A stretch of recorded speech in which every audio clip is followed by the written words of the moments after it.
Hello बच्चा लोग, तो कैसे हैं आप सभी लोग।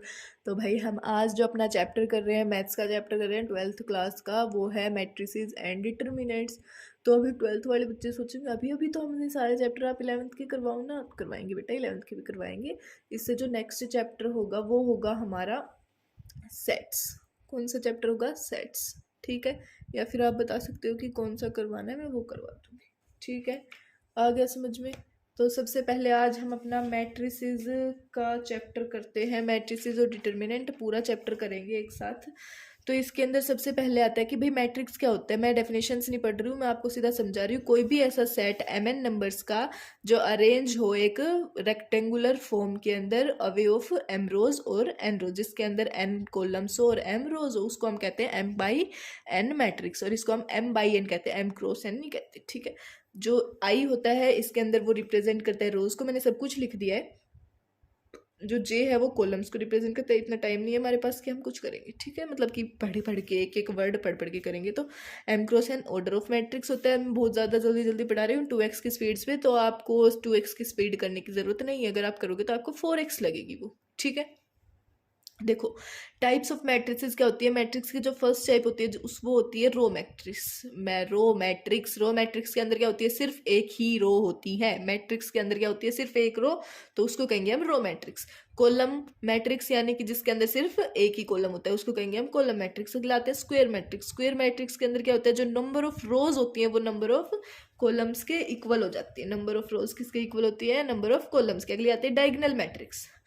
डायगोनल मैट्रिक्स में क्या होता है? सारे एलिमेंट्स सिर्फ लीडिंग डायगोनल के अलावा वो क्या हो जाते हैं? जीरो होते हैं। क्या होते हैं? जीरो होते हैं। अगली आती है हमारी स्केलर मैट्रिक्स। स्केलर मैट्रिक्स होती है अगर ए आई जे हमारा जीरो है for all I is not equal to J. A I J zero आ गया और आई जे के इक्वल नहीं है, तो ये क्या हो गई हमारे, मतलब ऑल डायगोनल एलिमेंट्स क्या हो गए? सेम हो गए। ऑल डायगोनल एलिमेंट्स हमारे क्या हो जाएंगे? सेम हो जाएंगे। ठीक है, अगली आती है आइडेंटिटी मैट्रिक्स। आइडेंटिटी या फिर यूनिटी मैट्रिक्स, इसके अंदर भी सेम यही, बट जो ऑल डायगोनल एलिमेंट्स है वो क्या होंगे? यूनिटी, यानी कि 1 1 1 हो जाएंगे। ठीक है, वो होगी हमारी आइडेंटिटी मैट्रिक्स। अगली आती है नल मैट्रिक्स। नल मैट्रिक्स वो ऐसी मैट्रिक्स जिसके अंदर सारे के सारे एलिमेंट्स क्या हो? जीरो हो। सारे एलिमेंट्स क्या हो? जीरो। मेरे को पता है थोड़ा घुच-पुच हो रहा है, पर ठीक है, ये समझने के लिए ठीक है, मैं आपको सीधा समझा रही हूँ। ठीक है, अपर ट्राइंगुलर मैट्रिक्स जिसके अंदर जो हमारा आई है वो ग्रेटर देन जीरो जे होगा। आई ए आई जे क्या होगा? जीरो होगा। और फॉर ऑल आई क्या होंगे? Greater than zero. आई जो भी बड़े होंगे उनके सारे ए आई जे क्या होंगे? जीरो होंगे। आई किस किस में बड़ा होता है? 2 1 के अंदर बड़ा होता है, तो 2 1 क्या होगा? जीरो होगा। ठीक है, अगर बात करें लोअर ट्रायंगुलर मैट्रिक्स की, लोअर ट्रायंगुलर मैट्रिक्स में अगर आई जिसके अंदर छोटा होगा वो सारे एलिमेंट्स क्या होंगे? जीरो होंगे। वो सारे एलिमेंट्स क्या होंगे? जीरो होंगे। ठीक है, अगली बात आती है हमारी इक्वालिटी ऑफ मैट्रिक्स की। अगर मैट्रिसेस को इक्वलिटी करें तो क्या हो जाएगा? देखो, ऑर्डर क्या होना चाहिए? सेम होना चाहिए। एम और आर इक्वल और एन और एस इक्वल, तो ऑर्डर क्या हो जाएगा? It must be same. तो कभी तभी इक्वल होंगे मैट्रिसेस, क्या होंगे? तभी हमारे इक्वल होंगे। A I J is equal to B I J, तो कोरेस्पोंडिंग एलिमेंट्स क्या है? इक्वल है, तभी ए क्या है? बी के इक्वल है। ए क्या हो जाएगा? बी के इक्वल हो जाएगा। अगली बात आती है एडिशन ऑफ मैट्रिक्स की। मैट्रिक्स की एडिशन की बात आती है, तो ए प्लस बी को हम तभी ऐड कर सकते हैं तब उनका ऑर्डर सेम होगा यार। तो ए I J plus B I जे और उसका ऑर्डर क्या हो गया? M cross N. अगली बात आती है हमारी प्रॉपर्टीज ऑफ मैट्रिक्स। दीदी आप तो बहुत ज़्यादा जल्दी जल्दी पढ़ा रहे हो, आपने 3 मिनट में पूरा पेज कर दिया। बेटा पढ़ाना पड़ेगा, पढ़ाना पड़ेगा, क्योंकि आपका पेपर सर के ऊपर है, मेन का भी एडवांस का भी। बहुत ज़्यादा जल्दी है तो हमें पढ़ाना तो जल्दी जल्दी पड़ेगा। ठीक है, तो पढ़ो आगे। देखो प्रॉपर्टी समझो जल्दी जल्दी, बिल्कुल कॉन्सेंट्रेटेड ध्यान से सुनो तो सब कुछ समझ में आएगा। सब कुछ एक की एक बात समझ में आएगी। ठीक है, अगली आती है properties of matrix addition. Matrix addition की प्रॉपर्टीज क्या होती है? तो सबसे पहली होती है कि जो हमारा मैट्रिक्स एडिशन होता है वो कम्यूटेटिव होता है। कम्यूटेटिव यानी कि A plus B is equal to B plus A, मतलब कि उसको 2 + 3 कर लो या 3 + 2 कर लो, इक्वल ही आएंगे। और जो मैट्रिक्स एडिशन होता है वो एसोसिएटिव होता है, यानी कि ए प्लस बी प्लस सी। अगर 2 प्लस ब्रैकेट में 3 + 2 और 2 + 3 ब्रैकेट में और +2 करेंगे तो आंसर हमेशा 7 ही आना है। हम हमेशा आंसर क्या आना है, 7 ही आना है। अब बात करें कि कैंसिलेशन लो की, कैंसिलेशन लो के अंदर क्या होता है, लेफ्ट कैंसिलेशन लो होता है। इसके अंदर हमारा क्या होता है, लेफ्ट वालों को लेफ्ट वाला ही काट सकता है, यू नहीं कि राइट वाला काट के बैठ जाए। तो क्या आ गया, B=C, राइट कैंसिलेशन लो की, यानी कि राइट वाले को राइट वाला काटेगा। तो क्या आ गया हमारा, ए से ए, B=C। देखो ये क्या है, रोंग मेथड है कि लेफ्ट वाले से क्या काट दिया हमने, राइट वाला काट दिया। तो ये हमारा क्या हो गया, रोंग मेथड। पर इसके अंदर देखो A+B=C+A, तो इसको कम्यूटेटिव होता है, इसको इस साइड ले आएंगे तो ये +C हो जाएगी, इससे ये कट गया। तो क्या आंसर आ गया, B=C, B=C। अगली बात आती है मैट्रिक्स मल्टीप्लीकेशन की। मैट्रिक्स मल्टीप्लीकेशन क्या होता है, ये होता है भाई हमारा, इसके अंदर हमें क्या करना होता है, ए दे रखा है, मैं आपको सीधे एग्जांपल से बता रही हूँ, क्वेश्चन से बता रही हूँ, कुछ थ्योरी व्योरी ना बता रही। देखो ए दे रखा है 2x3 और ये दे रखा है 3x2, जिसका ये पीछे वाला ऑर्डर फर्स्ट वाले का और इसका आगे वाला ऑर्डर ये क्या होने चाहिए, सेम होने चाहिए। तब ये सेम होंगे ना, तो इसका फर्स्ट और इसका ये लास्ट, तभी ये सेम होंगे, तभी हम मैट्रिक्स मल्टीप्लिकेशन कर सकते हैं उसके अंदर। अगर ये सेम नहीं है तो हम मैट्रिक्स मल्टीप्लिकेशन नहीं कर, सॉरी भाई हम नहीं आपको कर सकते, क्योंकि आप सेम तो हो नहीं, डिफरेंट का हम क्या अचार डालेंगे। तो कह देना, ठीक है, ये बात कह देना जाते वहाँ, हम नहीं कर सकते ऐसे कैसे, आप सेम तो हो ही नहीं। तो क्या हो गया, इसका 2/2 आ जाएगा। फिर अगर ये दोनों सेम है तो फर्स्ट वाला और लास्ट वाला आ जाएगा, 2/2 आएगा आंसर के अंदर। तो देखो A.B, तो ये इसका सेम, तो ये क्या आ गया, 2/2। तो ऐसी मैट्रिक्स बनेगी हमारी। तो ये दे दिया हमने। तो ये जो पहली रो है ये फर्स्ट कॉलम से मल्टीप्लाई होगी, किससे मल्टीप्लाई होगी, फर्स्ट कॉलम से। तो 1 × 2 प्लस -2 × -1 प्लस 3 × 4 ठीक है। और जो ये वाली रो इससे मल्टीप्लाई होगी, पहले इससे हो, इससे करेंगे, फिर 1 × 3 प्लस -2 × 2 प्लस 3 × -5, ठीक है। फिर इस वाली को, सेकंड वाली को, अब इसको किसी और के साथ तो कोई बचा ही नहीं, तो किसके साथ करेंगे, तो इस वाली को इसके साथ करेंगे। 3 × 2 2 × -1 और -1 × 4, ठीक है। फिर इसको इसके साथ 3 × 3 प्लस 2 × 2 प्लस -5 1 × -5। तो इसके जो आंसर आगे वो आगे 16 -16 0 और 18, ठीक है। अब हमें B.A भी निकालना है, A.B तो निकाल लिया। B.A के अंदर पहले Bij, इसका 3 × 2, इसका 2 × 3, ये दोनों सेम, तो हमारी मैट्रिक्स क्या आएगी, 3 × 3 की मैट्रिक्स आएगी, मतलब 3/3 की, सॉरी 3 × 2 कह रही हूँ मैं, देखो मैं ही बता रही हूँ आपको, मैंने ही कहा था बाई बोलना है, इंटू नहीं बोला। 3/3 की मैट्रिक्स आएगी। तो ये आ गई 3/3 की। तो देखो इसके अंदर क्या हो गया, हमें ऐसे करेंगे, ये तो मैंने लिखा ही नहीं कहाँ पे, पहले देखो, पहले ये फिर ये 1 -2 3 3 2 -1 2 3 -1 2 4 -5। पहले इस वाले को इस वाले से 2 × 1 प्लस 3 × 3, फिर इस वाले को इस वाले से 2 × -2 प्लस 3 × 2, फिर इसको इससे तीनों को सॉरी, पहले 2 × 3 को 1/3 से, फिर 2 × 3 को -2/2 से, फिर 2 × 3 को 3/-1 से। देखो ऐसे कर दिए मैंने, फिर इसको इससे, इसको इससे, इसको इससे ऐसे कर देना, ठीक है। BA की वैल्यू भी आ गई। अब देखो ये सेम नहीं है ना, तो जरूरी नहीं है कि AB और BA सेम हो, कभी कभी सेम हो भी सकते हैं, ठीक है। अगली बात करते हैं हम प्रॉपर्टीज ऑफ मैट्रिक्स मल्टीप्लिकेशन की। मैट्रिक्स मल्टीप्लिकेशन की प्रॉपर्टीज क्या होती हैं, तो जो हमारा मैट्रिक्स मल्टीप्लिकेशन होता है वो क्या होता है, कम्यूटेटिव होता है। जनरल में वो क्या होता है, कम्यूटेटिव नहीं होता है, कम्यूटेटिव नहीं होता है। कम्यूटेटिव क्या होता था, कम्यूटेटिव हमारा होता था कि A+B = B+A। तो अगले आते हैं मैट्रिक्स मल्टीप्लिकेशन क्या होता है, एसोसिएटिव होता है। मैट्रिक्स मल्टीप्लिकेशन एसोसिएटिव होता है नेचर में। तो देखो क्या होता है, AB × C को हम लिख सकते हैं A × BC, जब दोनों साइड क्या हो, डिफाइंड हो, ठीक है। और जो मैट्रिक्स मल्टीप्लिकेशन होता है वो क्या होता है, डिस्ट्रीब्यूटिव होता है ओवर एडिशन पे, डिस्ट्रीब्यूटेड ओवर एडिशन। तो A × B + C = AB + AC AB + AC। तो A + B × C = AC + BC, AC + BC, ठीक है।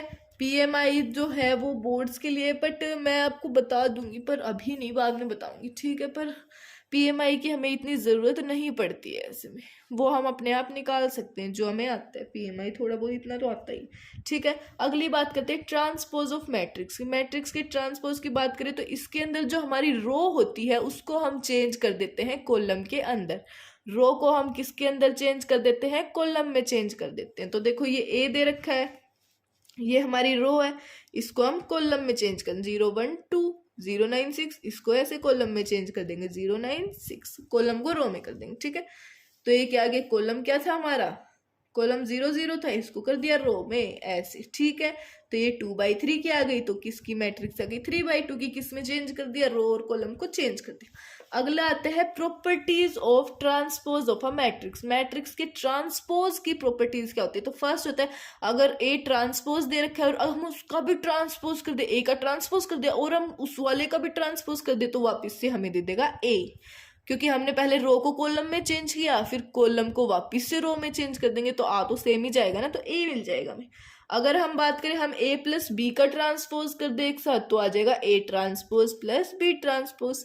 अगर के कोई भी स्केलर है तो के इंटू ए का ट्रांसपोज होगा, तो आ जाएगा के बाहर आ जाएगा, कोई भी स्केलर है क्योंकि वो, तो के इंटू ए का ट्रांसपोज बचेगा। ठीक है, अगर हम बात करें रिवर्सल लॉ की, तो रिवर्सल लॉ लगेगा, देखो ए डॉट बी का ट्रांसपोज तो इक्वल हो जाएगा वो B transpose dot A transpose के। किसके इक्वल हो जाएगा? B transpose dot A transpose के। A dot B dot C का ट्रांसपोज की बात करें तो वापस से रिवर्सल हो, लास्ट वाला पहले, तो C transpose B transpose A transpose. ठीक है, अगली बात आती है हमारी सिमेट्रिक मैट्रिक्स की। कि सिमेट्रिक मैट्रिक्स क्या होता है? देखो किसी की भी सिमेट्रिक मैट्रिक्स क्या होती है?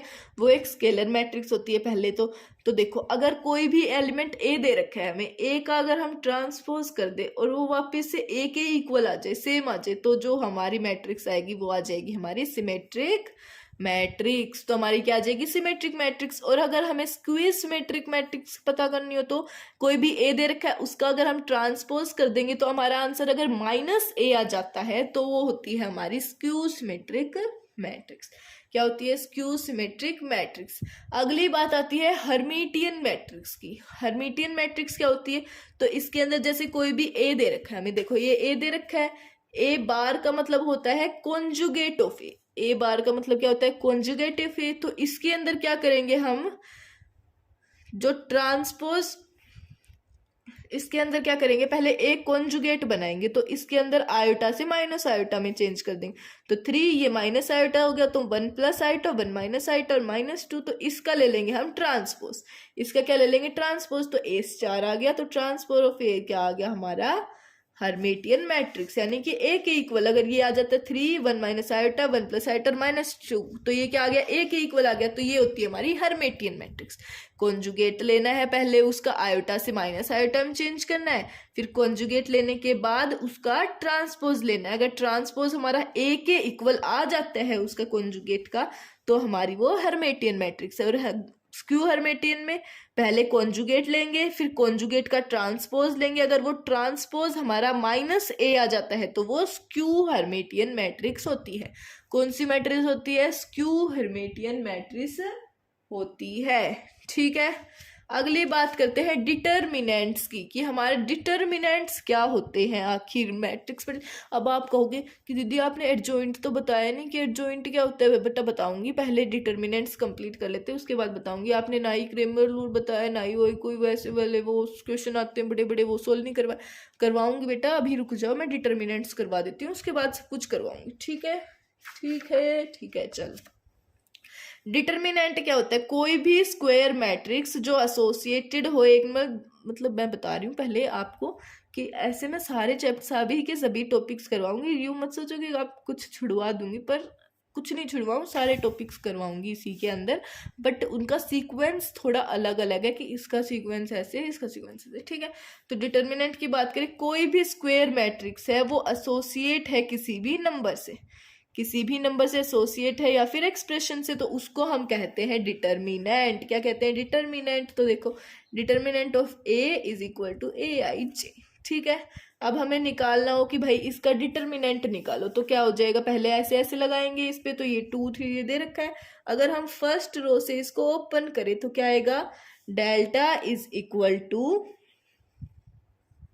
-1, A11 है तो 1+1 इंटू 2, 2 इंटू ऐसे ऐसे 2 इंटू -3 ये दे रखा है 2 इंटू, पहले फर्स्ट को ले लेंगे और फर्स्ट रो फर्स्ट कॉलम को रिमूव कर देंगे तो ये 2 3 1 -3, इसका डिटर्मिनेंट लेंगे तो पहले इससे मल्टीप्लाई, इसको इससे माइनस इसको इससे, ठीक है पहले ये कर लो, फिर प्लस -1 A12 करना है तो 1+2 3 इंटू ये, तो इसको और इसको हटा देंगे तो क्या आ जाएगा 1 3 -2 -3 ये ऐसे आ गया, फिर प्लस -1 इंटू 1 प्लस A13 तो 1+3 तो इंटू -2, ये -2 हट गया ये वाली लाइन और एक ये फर्स्ट वाली लाइन, तो क्या आ गया 1 2 -2 1 1 2 -2 1, ठीक है ये ऐसे आ गया।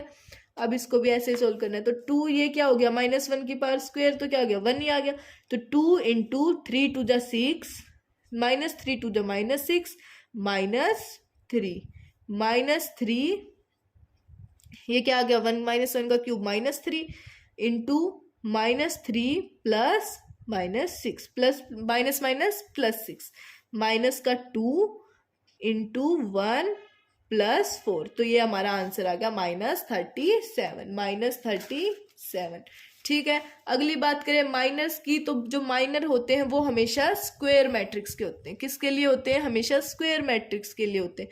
तो देखो M11 की बात करें तो वो माइनर हो जाएगा A11 का, इसको हटा देंगे फर्स्ट वाले को हटा देंगे तो बचेगा -5 6 5 2, इसको सोल्व कर लेंगे आ जाएगा -40। M12 की बात करें तो इस वाले को फर्स्ट को हटा देंगे और सेकंड कॉलम को हटा देंगे, फर्स्ट रो को सेकंड कॉलम को हटा देंगे तो क्या आ जाएगा 4 6 3 2 4 6 3 2 बचेगा, तो इसको सोल्व कर लेंगे, ऐसे ही 1 3 ये इधर तक निकाल लेंगे, ये आपका काम है निकालना, कैसे निकालना है, ठीक है।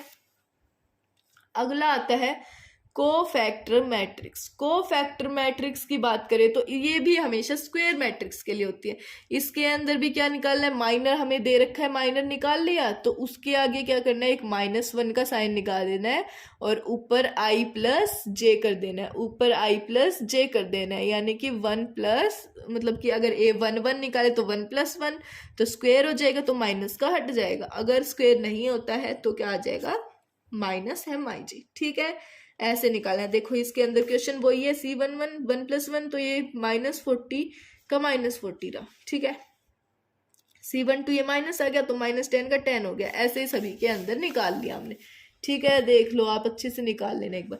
अब हम अगली बात करते हैं सिंगुलर मैट्रिक्स की, कि हमारी जो सिंगुलर मैट्रिक्स होती है वो क्या होती है। तो जैसे ए दे रखा है AIJ ऑर्डर दे दिया M क्रॉस M तो स्क्वायर मैट्रिक्स है, अगर हमारा डिटर्मिनेंट 0 हो जाए तो जो हमारी मैट्रिक्स है वो कौन सी मैट्रिक्स है सिंगुलर मैट्रिक्स है, हमारी ए मैट्रिक्स कौन सी है सिंगुलर मैट्रिक्स है। अगर डिटर्मिनेंट ऑफ A 0 ना हो तो ए क्या है हमारी नॉन सिंगुलर मैट्रिक्स है, डिटर्मिनेंट ऑफ ए 0 हो जाए तो ए सिंगुलर मैट्रिक्स है और अगर 0 ना हो डिटर्मिनेंट ऑफ ए तो हमारी नॉन सिंगुलर मैट्रिक्स है, ठीक है। अगला बात करते हैं हम प्रॉपर्टीज ऑफ डिटर्मिनेंट की, किसकी बात करते हैं प्रॉपर्टीज ऑफ डिटर्मिनेंट। इसके अंदर क्या है अगर दे रखा है डेल्टा इज इक्वल टू ये, तो डेल्टा की वैल्यू क्या आएगी A11.C11 plus A12.C12 plus A13.C13, तो डेल्टा ये इसको ऐसे भी लिख सकते हैं A12.C12 plus A22.C22 plus A32.C32, ठीक है ऐसे तरीके से भी सोल्व कर सकते हैं, ठीक है। चलो और C क्या है हमारा कोफैक्टर, C हमारा जो है वो है कोफैक्टर, ठीक है। अब देखो अगर हमारा A11 C31 A12 C32 और A13 और C33 हमारा 0 आ जाता है तो क्या है the sum of product of elements of any row with cofactor coefficient क्या आ जाएगा 0 आ जाएगा, क्या आ जाएगा 0 आ जाएगा दूसरे रो का, ठीक है कोफैक्टर दूसरी रो का, तो क्या आ जाएगा 0 आ जाएगा। अगर ये क्या होता है देखो ए डिटर्मिनेंट ऑफ ए इक्वल होता है ट्रांसपोज ऑफ ए के डिटर्मिनेंट के, ट्रांसपोज ऑफ ए के डिटर्मिनेंट के इक्वल होता है। अगर रो और कॉलम क्या हो जाए इंटरचेंज हो जाए रो और कॉलम इंटरचेंज हो जाए तो डिटर्मिनेंट चेंज हो जाएगा एक माइनस साइन से। डिटर्मिनेंट किससे चेंज हो जाएगा? एक माइनस के साइन से। अगर ये रोज है, ये अगर चेंज हो जाए, आपस में इंटरचेंज हो जाए, तो a is equal to minus determinant of a is equal to minus determinant of b। Determinant of a is equal to minus determinant of b। ठीक है।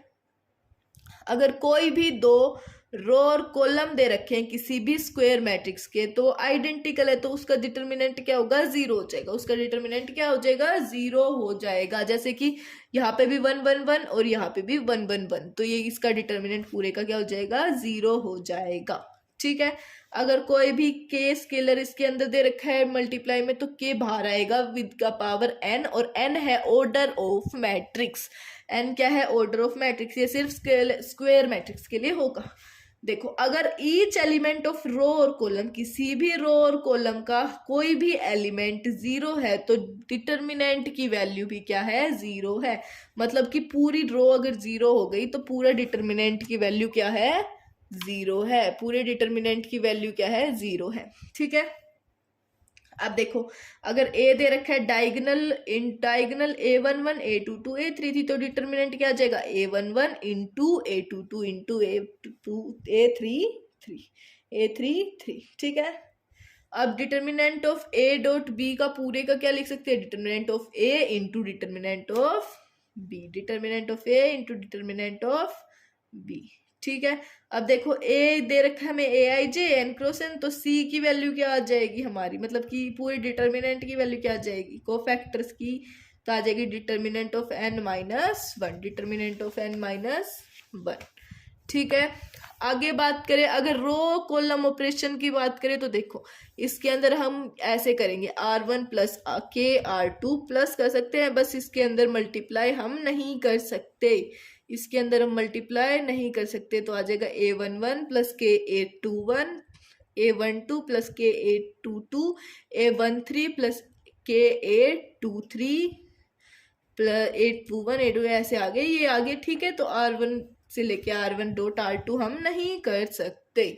ठीक है। आ गया समझ में? देखो, अब क्या दे रखा है? a determinant of a equal होता है डिटर्मिनेंट ऑफ a ट्रांसपोज के, अभी बताया था। अगर a हमारी स्क्यू सिमेट्रिक मैट्रिक्स है ऑफ ऑर्डर n ऑर्डर की, तो जो डिटर्मिनेंट ऑफ a है वो आएगा हमारा जीरो। तो डिटर्मिनेंट ऑफ a हमारा क्या आएगा? जीरो आएगा। अब देखो, एरिया ऑफ ट्राइंगल क्या होता है? एरिया ऑफ ट्राइंगल क्या होता है? तो क्या होता है? Delta is equal to half determinant of x1 x2 x3 y1 y2 y3 और 1 1 1। ठीक है। ये होता है एरिया ऑफ ट्राइंगल। अगर हमारा एरिया ऑफ ट्राइंगल जीरो आ जाए, तो पॉइंट ए बी और सी क्या होंगे? कोलिनियर होंगे। पॉइंट ए बी सी क्या होंगे? कोलिनियर होंगे। अब आ गया हमारा क्रेमर्स रूल। इतने दिवस कह रहे ना, आपने ये नहीं करवाया, आपने वो नहीं करवाया, ये नहीं करवाएंगे। अब क्रेमर्स रूल करेंगे, उसके बाद होमोजीनियस, फिर एडजॉइंट, सब कुछ करेंगे। ठीक है। उसके बाद वो बड़े वाले क्वेश्चंस करेंगे। तो अब हम कर रहे हैं अपना क्रेमर्स रूल। तो इसके अंदर क्या है? देखो, a1x दे रखा है, b1y दे रखा है, c1z दे रखा है, और इक्वल टू हमें दे रखा है d1। a2x plus b2y plus c2z equal to d2। a3x plus b3y plus c3z is equal to d3। x निकालना है, y निकालना है और z निकालना है। x क्या हो गया हमारा? d1/d। d1 क्या होगा? d ये हमारा है, d क्या है हमारा? देखो, d है a1 a2 a3 b1 b2 b3 c1 c2 c3, इसका डिटर्मिनेंट। अगर d is not equal to zero है, तो हमारा जो सिस्टम होगा वो होगा यूनिक सॉल्यूशन। सिस्टम क्या होगा? Unique solution. सिस्टम है, सिस्टम का सॉल्यूशन कैसा होगा? यूनिक होगा। सिस्टम का सॉल्यूशन कैसा होगा? यूनिक। d1 है, तो d1 में क्या आ गया? पहला जो a1 की जगह आ गया, फर्स्ट कॉलम हमारा ले लिया d1 d1 d2 d3, और अगर b1 b2 ऐसे एज इट इज सेम। अगर d2 आ जाए, तो d2 के अंदर क्या हो जाएगा? b वाले की जगह पे d1 d2 d3 आ जाएगा, और इधर a1 और यहाँ पे c1 c2 c3। ठीक है। x क्या आएगा? x की वैल्यू निकालनी, तो x आएगा हमारा d1 डिवाइड बाई d। इसके डिटर्मिनेंट को सोल्व करने के बाद और इसके डिटर्मिनेंट से डिवाइड। ठीक है। x आ जाएगा हमारा d1/d, y आ जाएगा हमारा d2/d, और z आ जाएगा हमारा d3/d। ठीक है। अब देखो, अगर if D is equal to zero, अगर हमारा जो डी है वो जीरो आ जाता है तो at least one among D1 D2 D3 क्या होगा, नॉन जीरो होगा। तो जो सिस्टम होगा वो क्या होगा, इनकंसिस्टेंस, यानी कि नो सोल्यूशन। या अगर डी जीरो आ गया और D1 D2 D3 के अंदर कोई भी नॉन जीरो आ गया ना, मतलब सोल्व करने के बाद, तो हमारा जो सिस्टम होगा वो क्या होगा, इनकंसिस्टेंट, यानी कि कोई भी सोल्यूशन नहीं होगा, नो सोल्यूशन। अगर डी जीरो है और तीनों के तीनों जीरो आ गए, D1 भी जीरो, D2 भी जीरो, D3 भी जीरो, तो जो सिस्टम होगा वो क्या हो सकता है, या तो कंसिस्टेंट हो सकता है या फिर इनकंसिस्टेंट हो सकता है। बट अगर ये कंसिस्टेंट हुआ तो जो सिस्टम है उसके कितने सॉल्यूशन होंगे, इनफाइनाइट मैनी सॉल्यूशन होंगे। सिस्टम के कितने, इनफाइनाइट मैनी सॉल्यूशन। अब आप सोचोगे अब दीदी ने इतनी जगह छोड़ दी तो क्या मतलब चैप्टर खत्म, मतलब बस हमें इतना ही करवा के छोड़ दिया एडजॉइंट। ऐसी कोई बात नहीं भाई, अगले पेज पे जगह नहीं था इधर, तो मैंने कर दिया इधर। देखो अब हम बात करते हैं होमोजीनियस सॉल्यूशन सिस्टम की। अगर हम होमोजीनियस सिस्टम की बात करें तो इसके अंदर होते हैं ट्राइवियल और नॉन ट्राइवियल सॉल्यूशन। तो देखो a1x plus b1y plus c1z equal to zero, a2x plus b2y plus c2z equal to zero, a3x plus b3y plus c3z equal to zero. D हमारा क्या है, a1 a2 a3 b1 b2 b3 c1 c2 c3 का determinant. D1 क्या है, D1 क्या हो गया, देखो जीरो जीरो जीरो हो गई इधर, तो जीरो जीरो जीरो, ये क्या आ गया, जीरो आ गया। D2 क्या हो गया, बी वाला जीरो, ये भी जीरो आ गया। D3 भी जीरो आ गया। अगर D is not equal to zero, अगर D हमारा जीरो के इक्वल नहीं है तो D1 बाई डी होगा, D2 by D, D3 by D होगा, तो क्या हो जाएगा, ट्राइवियल सॉल्यूशन हो जाएगा, ट्राइवियल सॉल्यूशन हो जाएगा। और डी अगर जीरो आ गया तो जो सिस्टम है उसके इनफाइनाइटली मैनी सॉल्यूशंस होंगे। अगर डी हमारा जीरो आ गया तो सिस्टम के इनफाइनाइटली मैनी सॉल्यूशन होंगे, और ये नॉन ट्राइवियल सॉल्यूशन होगा, नॉन ट्राइवियल सॉल्यूशन होगा। ठीक है, अगला जो आता है वो आता है हमारा एडजॉइंट ऑफ मैट्रिक्स। क्या आता है, adjoint of matrix. Adjoint of matrix के अंदर क्या होता है, जो एडजॉइंट होते हैं, जिस कोफैक्टर्स निकालने सीखे थे ना अभी कोफैक्टर्स निकालने सीखे थे, तो कोफैक्टर्स का ट्रांसपोज, कोफैक्टर्स निकालने हैं पहले किसी भी मैट्रिक्स के और उसका ट्रांसपोज कर देना है, तो वो हमारा आ जाएगा एडजॉइंट ऑफ मैट्रिक्स। अब देखो एडजॉइंट ऑफ मैट्रिक्स को हम ऐसे भी लिख सकते हैं, A into adjoint is equal to adjoint into A, या फिर determinant of A into identity matrix. ठीक है, आ गया समझ में। चलो अगला आता है हमारा इनवर्स ऑफ मैट्रिक्स। इनवर्स क्या होता है, तो इनवर्स होता है 1 by determinant of A into adjoint of A. Adjoint of A में मल्टीप्लाई करना है, डिवाइड करना है डिटर्मिनेंट ऑफ ए को। एडजॉइंट ऑफ ए से क्या डिवाइड करना है, determinant of A. A inverse तभी एग्जिस्ट करेगा तब हमारा जो डिटर्मिनेंट है वो क्या होगा, जीरो नहीं होगा। ए इनवर्स तभी एग्जिस्ट करेगा जब हमारा डिटर्मिनेंट क्या, जीरो नहीं होगा। तो ए क्या होगी, तभी हमारी नॉन सिंगुलर मैट्रिक्स होनी चाहिए। ए क्या होनी चाहिए, नॉन सिंगुलर मैट्रिक्स। ठीक है, अगला आता है प्रॉपर्टीज ऑफ इनवर्स। इनवर्स की प्रॉपर्टीज क्या होती हैं, तो सबसे पहले आती है रिवर्सल लॉ। रिवर्सल लॉ में क्या है, ए बी का होल इनवर्स, तो क्या हो गया, B inverse dot A inverse. तो पहले आएगा बी वाला, पीछे वाला मतलब रिवर्स कर देंगे, B inverse dot A inverse, और ए बी सी का इनवर्स करे तो क्या आएगा, C inverse dot B inverse dot A inverse. ठीक है, अगर ए ट्रांसपोज का इनवर्स करे तो ए इनवर्स का ट्रांसपोज, अगर ए ट्रांसपोज का इनवर्स करे तो ए इनवर्स का ट्रांसपोज। ठीक है, अगला आता है एडजॉइंट ऑफ ए की बात करें तो क्या आ जाएगा, डिटर्मिनेंट ऑफ ए की पावर n माइनस 1। अगर हम एडजॉइंट ऑफ ए का डिटर्मिनेंट लेंगे तो क्या आ जाएगा, डिटर्मिनेंट ऑफ ए की पावर -1। तो इसके लिए जो ए क्या होगा हमारा, नॉन सिंगुलर मैट्रिक्स होगा। ए हमारा क्या होना चाहिए, नॉन सिंगुलर स्क्वायर मैट्रिक्स होना चाहिए। ठीक है, अगर हम adjoint of whole A B कर दे तो क्या आ जाएगा, adjoint of B into adjoint of A, adjoint of B into adjoint of A. अगर हम एडजॉइंट ऑफ ए का ट्रांसपोज करे निकाले तो क्या आएगा, एडजॉइंट ऑफ ए उसका होल ट्रांसपोज, एडजॉइंट ऑफ ए उसका होल ट्रांसपोज। ठीक है, अगर एडजॉइंट ऑफ ए निकालना हो तो क्या होगा, तो हो जाएगा डिटर्मिनेंट ऑफ ए की power n minus 2 into A, determinant of A की power n minus 2 into A. तो क्या होगी वो, ए क्या होगी हमारी, नॉन सिंगुलर मैट्रिक्स होगी, नॉन सिंगुलर मैट्रिक्स होगी। ठीक है। ऑल्सो अगर एडजॉइंट ऑफ ए का डिटर्मिनेंट करे, अगर एडजॉइंट ऑफ ए का डिटर्मिनेंट करे तो क्या आ जाएगा, डिटर्मिनेंट ऑफ ए की पावर n-1 का होल स्क्वायर, n-1 का होल स्क्वायर। ठीक है, ठीक है, आ गया समझ में। चलो चलो चलो चलो, तो अब अगली बात करें ए इनवर्स की, तो ए इनवर्स को हम लिख सकते, डिटर्मिनेंट ऑफ ए इनवर्स को हम लिख सकते हैं 1/डिटर्मिनेंट ऑफ ए, 1/डिटर्मिनेंट ऑफ ए।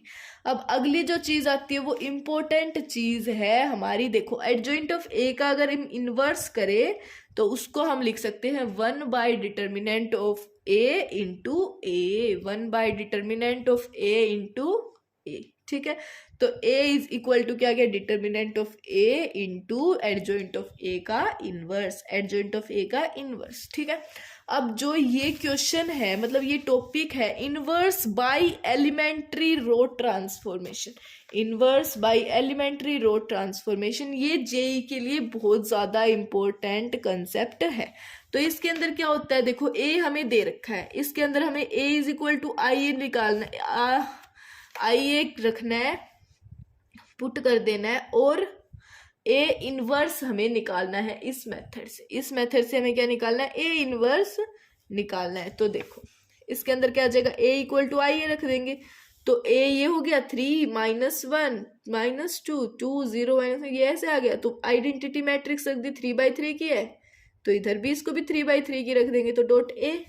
अब इसको क्या करना है, इस वाले को हमें आइडेंटिटी मैट्रिक्स बनाना है। अब R1 से R1 माइनस R2 पूरे के ऊपर लगाएंगे तो इस पे लगेगा, इस पे भी लगेगा, तो ये आ गया इधर, ये वाला लगाएंगे, उसके बाद फिर ये आ जाएगा, फिर ये लगाएंगे, फिर इसके बाद ये आ जाएगा, ये लगाएंगे, ये आ जाएगा।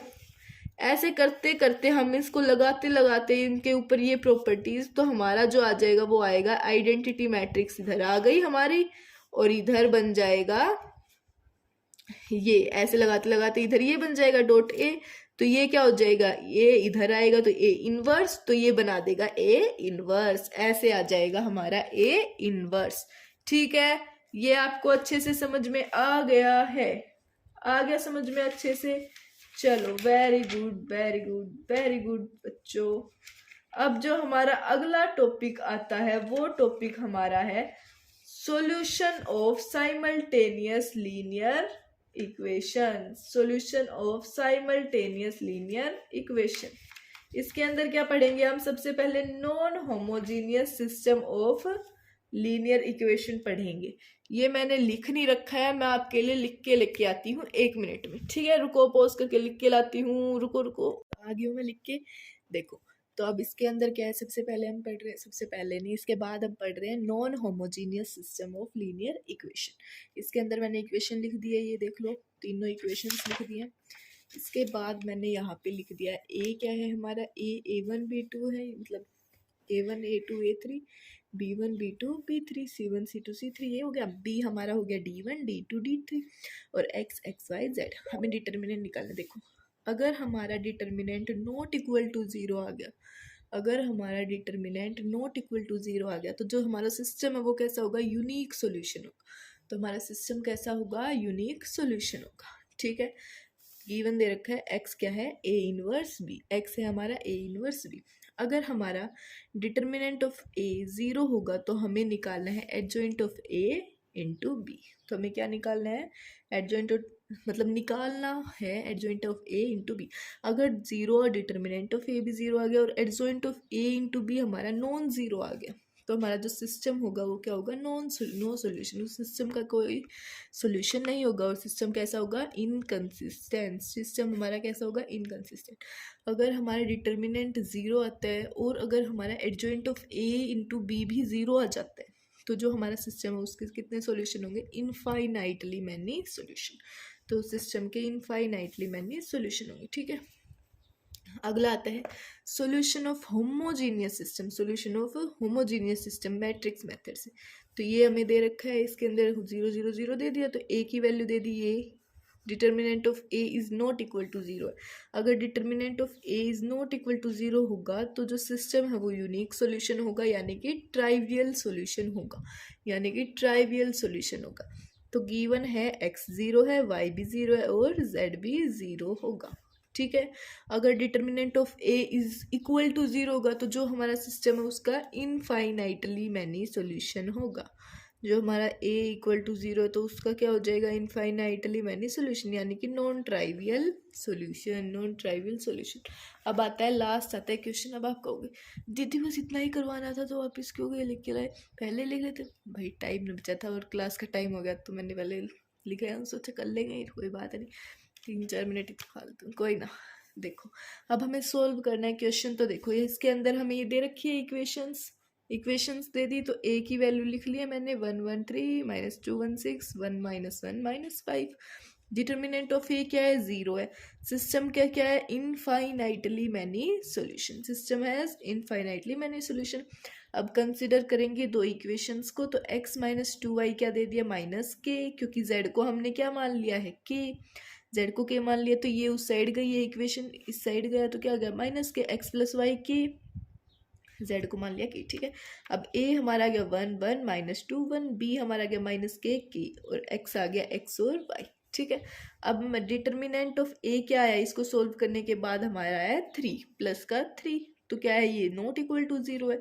अब निकालेंगे adjoint of a into B, तो एडजॉइंट ऑफ a क्या आ गया, 1 2 -1 1, तो क्या आ गया, a इनवर्स हमारा क्या आ गया, फिर हमारा a इनवर्स क्या आया, a इनवर्स हमारा आ गया है 1/3 1 1 -1 1। ठीक है, अब x equal to a inverse of b होता है, तो y is equal to 1/3 into 1 2 -1 1 और b माइनस की y की, तो x की वैल्यू हमारी यहाँ से आ गई k/3, y की वैल्यू आ गई है 2k/3 और z की वैल्यू आ गई k। अब इसको हम चेक करेंगे कि ये चेक कैसे करेंगे भाई, इसके अंदर किसी भी तीनों में से किसी भी एक इक्वेशन के अंदर इसको पुट कर देंगे, तो हमने थर्ड में कर दिया, तो 3x + 6y - 5z = 0, तो 3 × k/3 + 6 × 2k/3, y की जगह x की जगह और 5k, तो 0 = 0 आ गया, यानी कि सिस्टम क्या है, सिस्टम के क्या है, नॉन ट्राइवियल सोल्यूशन, क्योंकि इनफाइनाइटली मैंने सोल्यूशन आ रहा है, तो ये क्या है, नॉन ट्राइवियल सोल्यूशन, जिसके